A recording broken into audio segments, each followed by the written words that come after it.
과거 재직했던 방문 판매 영업회사에서 떠돌던 무서운 이야기입니다.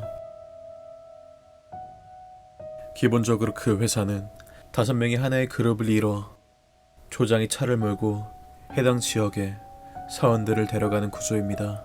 일반 영업 사원들은 그 지역에서 계약을 권하고 실제 성사가 되면 조장이 차에서 계약서를 가져가 계약을 체결하는 시스템입니다. 과거 이 회사에 무척 실적이 좋은 A라는 젊은 사원이 있었다고 합니다. B그룹 조장 G씨는 입사할 무렵부터 A를 잘 챙겨줬기에 A는 G씨 그룹에서 일하는 경우가 잦았습니다. 어느 날 그날 역시 G씨 그룹에 배정된 A는 계약을 따내기 쉬운 편인 신축 아파트에 우선적으로 배정되었다고 합니다. 하지만 그 아파트는 집을 비우거나 입주를 안 한 가정이 많은지 아무리 초인종을 눌러도 대답이 없었습니다. 영업을 뛰다 보면 그런 일은 종종 있기 마련이기에 A는 신경 쓰지 않고 마지막 집 초인종을 눌렀습니다. 네. 젊은 여자의 목소리입니다. 미인이면 좋겠다고 생각하며 입에 익은 인사치레를 술술 뱉어냅니다. 얼마 지나지 않아 문을 연 여자는 무척 좋은 느낌이 왔다고 합니다. 게다가 꽤 미인입니다. A는 갑자기 의욕이 솟아났습니다. 이거 해볼만 하겠는데? 지금까지의 영업 경험으로 보아 감이 잡힌 A는 보는 순간 그렇게 생각했습니다. 이야기도 순조롭게 잘 이어집니다. A의 예상은 맞아떨어져 여자는 곧 집 안으로 들어와 자세한 설명을 해달라고 부탁했습니다. 그리고 집 안으로 들어가 카운터가 있는 부엌으로 안내된 A는 문득 무언가를 깨닫고 얼굴이 시퍼래졌습니다. 천장에 빽빽하게 아기 사진이 잔뜩 붙어 있었던 것입니다. 사진은 사이즈도 피사체도 모두 달랐지만 빈틈 하나 없이 천장 가득 붙어 있었습니다. 기묘한 광경이었습니다. A는 그 모습에 조금 공포를 느꼈지만 금방 전까지 이야기하던 여자에게는 결코 나쁜 느낌을 받지 않았고 오히려 싱글벙글 웃는 얼굴과 상냥한 태도 때문에 호감까지 생길 정도였습니다. 무엇보다 고작 이 정도 가지고 계약을 체결할 기회를 놓칠 수 없다는 생각이 가장 강했겠지요. 천장에 있는 사진은 신경 쓰지 말자. A는 자신을 타이르며 상품 설명과 기기 실현 등을 농담을 섞어가며 이야기했습니다. 대개 새댁들은 남편 탓을 대며 계약을 피하는 경우가 많았지만 그런 일도 없이 아주 무난히 얼마 지나지도 않아 여자는 계약 의사를 밝혔다고 합니다. A는 승낙 의사를 확인한 후 계약을 위해 G에게 연락을 취했습니다. 방에 들어온 G 역시 천장의 사진을 보고 당황한 듯 계약을 최종 확인하는 와중에도 어딘가 어색한 모습이었습니다. A 역시 이 집이 기분 나빴기에 가능한 빨리 계약을 끝내고 나가고 싶다는 생각뿐이었습니다. 이제 계약서에 도장만 찍으면 계약이 끝날 무렵 이상한 일이 일어나기 시작했습니다. 그러면 여기하고 여기에 G가 도장 찍을 곳을 체크하고 있는 와중 옆방으로 이어지는 맹장지 너머에서 남자 신음소리가 들려오기 시작한 것입니다.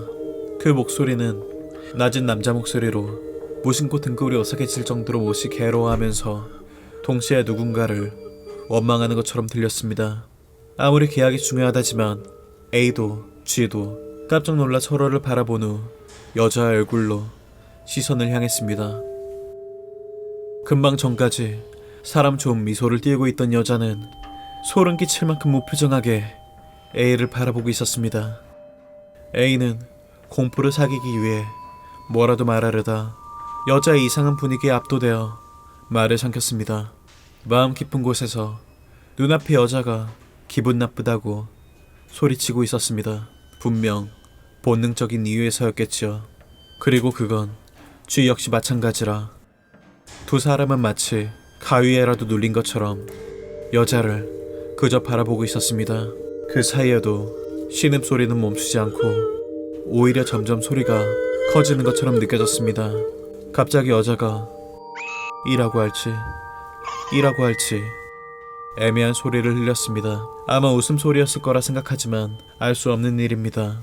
여자는 표정 하나 바꾸지 않은 채였으니까요. 나직이 여자가 중얼거렸습니다. 네 하고 겨우 대답한 A를 보며 여자는 입가만 움직여 희죽 웃었습니다.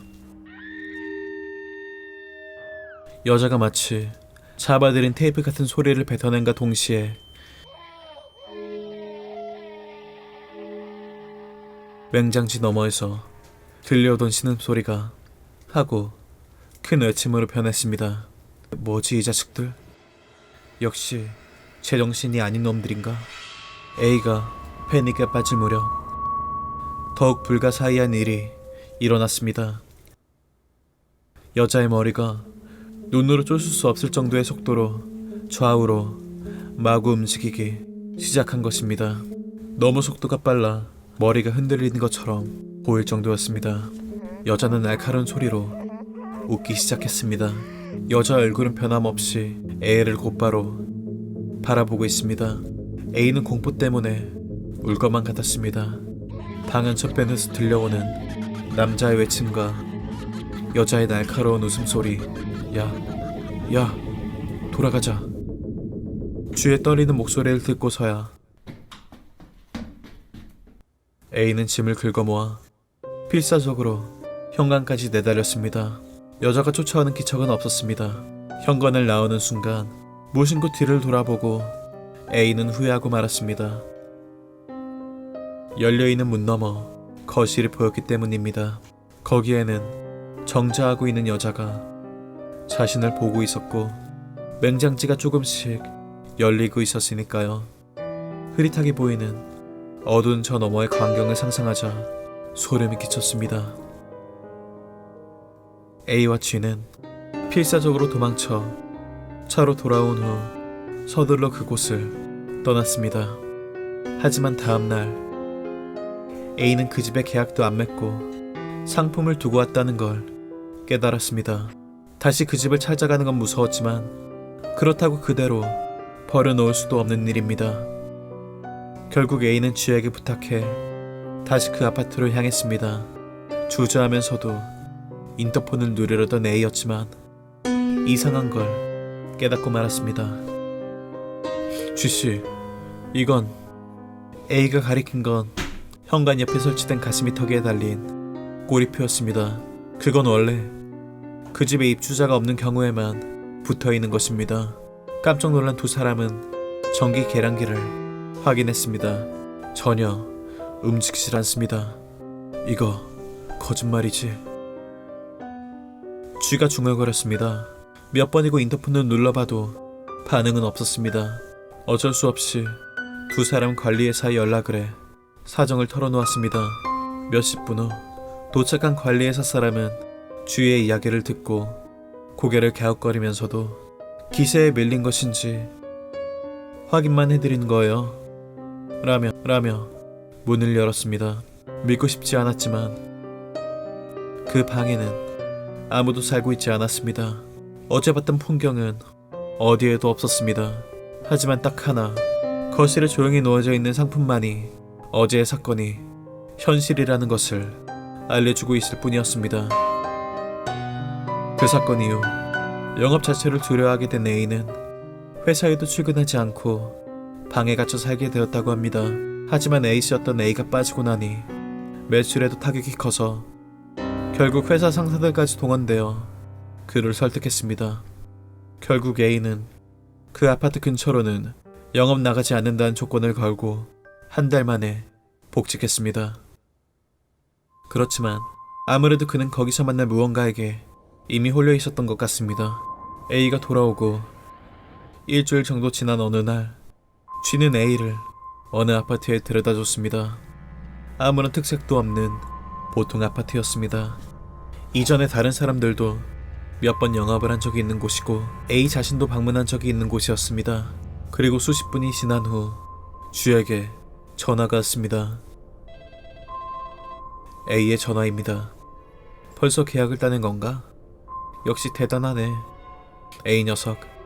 쥐는 일부러 차에 타고 있는 다른 사원들에게 들리도록 이야기한 후 전화를 받았습니다. 여보세요? 아무 대답도 들려오지 않았습니다. 여보세요? 에이.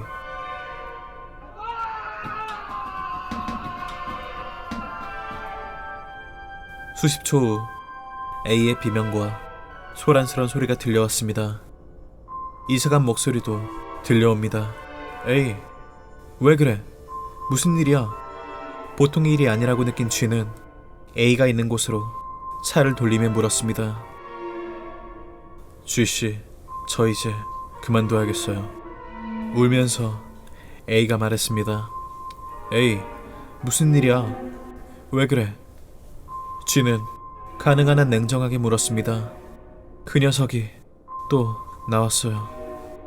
A의 말은 이랬습니다. 이번에는 아기 사진이고 뭐고 하나도 없는 보통 방에서 보통 여자와 만났다는 겁니다. 하지만 계약건이 척척 진행되어 쥐에게 전화를 건 순간 여자의 얼굴이 기묘하게 비뚤어지더니 그때만은 그 여자 얼굴로 변했다고 합니다. 그리고는 또 만났네요. 라고 말하고는 그때 그 기묘한 웃음소리로 웃었다는 것입니다. A는 다음날부터 회사에 나오지 않았습니다. 그리고 그는 그대로 실종되어 영영 발견되지 않았다고 합니다.